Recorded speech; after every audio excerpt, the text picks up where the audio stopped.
Hi. So this next unit for environmental law and policy is going to focus on the policy process, or the process by which policy is developed. And we're going to use the federal policy development process of the United States as a model. And we'll talk about state and municipal processes as well as the United Nations policy development process. But we'll compare those to the feds and use the feds as our baseline. So some of this is going to be our review for a lot of you. It's going to be kind of a return to maybe your high school civics class. We'll talk about the three branches of government: the executive branch, the judicial branch, and the legislative branch. We'll talk about checks and balances. We'll talk about the different roles of those three branches of government. And that'll be a review for some of you. But it's good to place all of that in the context of environmental policy, as well as what's happening in the country currently. Things do get a bit different when we start talking about the United Nations, which doesn't have the same three branches of government, as well as when we start talking about municipal level environmental policy. At the city or the town level, we don't see the same three branches of government, and we see different roles and different ways of developing policy at the local level.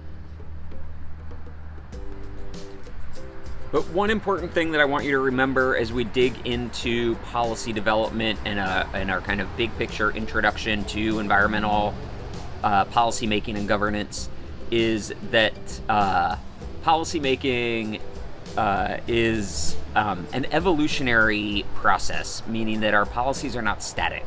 We don't create policy and then that policy stays the same forever. Policy is always changing. It's being interpreted and reinterpreted by the judicial system, and then the legislative branch of government may get involved, and the executive branch gets involved, and it takes all three branches to kind of drive that evolutionary process. So our policies are not as static as maybe we think. They're continually being reassessed, reevaluated, debated, contextualized, sometimes heavily amended or revised or tossed out completely. And that's the process of the executive, the judicial, and the legislative all coming together over a long period of time to push and evolve policy over the long term.